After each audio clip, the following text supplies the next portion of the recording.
Soalan subjektif yang pertama. Rajah 1 menunjukkan fasa-fasa bulan. Ini adalah fasa-fasa bulan. Berdasarkan rajah 1, susun fasa bulan mengikut kitaran yang betul. Okey, ingat. Fasa bulan bila kita nak susun, dia akan mula cerah di bahagian sebelah kanan. Sampailah dia pergi kat bulan purnama, dia akan terbalik, cerahnya adalah di sebelah kiri. Jadi kita tengok, ada tak yang cerahnya di sebelah kanan? Yang ni kiri, yang ni pun kiri, yang ni pun kiri. Okey, jadi tak ada. So, bermaksud yang pertama dia akan mula adalah dengan bulan purnama. So, yang ni adalah yang pertama. Okey, selepas bulan purnama, cerahnya adalah yang di sebelah kiri. Dan dia akan bermula dengan bulan hampir purnama. So, yang ni yang kedua. Selepas bulan hampir purnama adalah bulan separa. Jadi ini bulan separa. Dan yang terakhir adalah bulan sabit. Okay, so jawapannya adalah L, M, N dan K. Seterusnya, ramalkan fasa bulan yang boleh dilihat pada hari ketiga mengikut takwim kamari. Yang ini memang kamu kena hafal. Okey, berdasarkan pada nota ni yang cikgu dah bagi. So, kamu kena ingatlah hari pertama, hari kedua anak bulan, hari ketiga hingga ke-6 bulan sabit. Jadi, soalan dia tanya hari ketiga. Jadi, hari ketiga adalah bulan sabit baru. Fasa bulan sabit. Okey. Seterusnya, apakah fasa bulan yang tidak dapat dilihat dari bumi? Tidak dapat dilihat dari bumi bermaksud kita nampak bulan tu gelap. Itu adalah fasa anak bulan. Okay. Kenapa kita nampak bulan tu gelap? Adalah kerana semasa anak bulan, bulan akan berada di tengah-tengah antara bumi dengan matahari. Tunjuk dong gambar. Okay, gambar ni. Okay. Semasa fasa anak bulan, dia akan berada, sini matahari, sini bulan, sini bumi. Dia berada di tengah-tengah. Okay, lepas tu, kita tahu bahawa yang menghadap matahari akan cerah. Yang membelakangkan matahari akan gelap. Sebab tu, kita nampak bulan ni gelap. Sebab, bila dia berada di sini, kita akan nampak yang membelakangkan matahari. Kawasan yang gelap. Sebab tu, kita nampak bulan tu jadi gelap. Yang kita panggil sebagai anak bulan.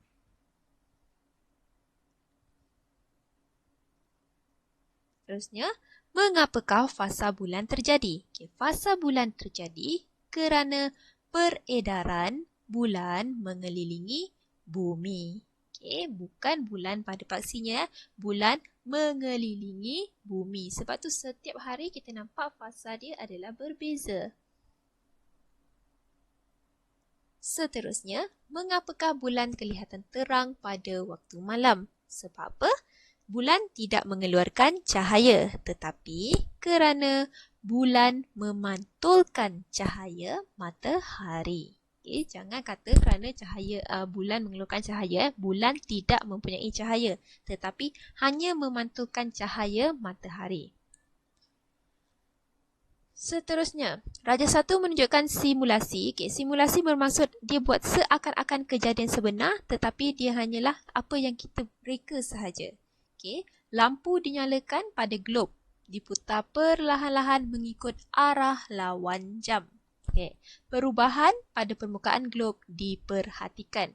Okay. Bila buat simulasi, kalau ada lampu suluh ni, yang ni bermaksud ini adalah matahari. Okay. Dan glob ni adalah bumi. Okay. So, apa yang dia nak tengok di sini, bila dia ada matahari, ada bumi, dia tu berputar pada paksinya, apa yang dia nak tengok adalah kejadian siang dan malam. Okay, jadi soalan dia tujuan simulasi adalah untuk menunjukkan bagaimana terjadinya kejadian siang dan malam. B. Nyatakan dua pemerhatian semasa glob diputarkan. Jadi apa yang kamu boleh lihat adalah bila kejadian siang malam kan mesti ada satu sebelah yang cerah, sebelah yang gelap.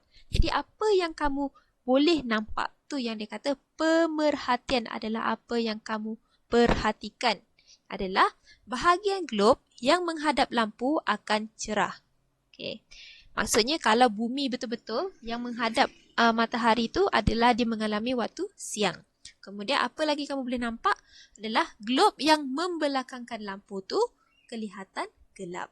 Bermaksud kalau kejadian betul-betulnya adalah bumi yang membelakangkan matahari mengalami waktu malam. Okay.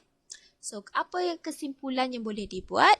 Okay, kesimpulan ni kamu tak boleh pakai semakin ataupun jika maka sebab kita tak ada nombor-nombor pun dekat sini. So, kita pakai kesimpulan secara saja.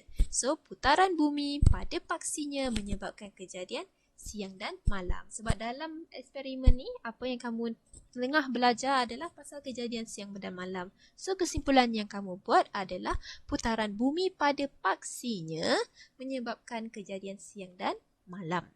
Dan soalan terakhir, Raja 2 menunjukkan kedudukan bulan semasa beredar mengelilingi bumi.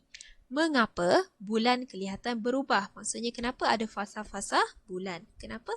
Kerana ketika bulan beredar mengelilingi bumi, bulan pusing mengelilingi bumi, bahagian permukaan bulan berlainan disinari cahaya matahari. Sebab apa permukaan bulan yang berlainan? Sebab bulan tu pada masa yang sama mengelilingi bumi, dia pun berputar pada paksinya. Kan?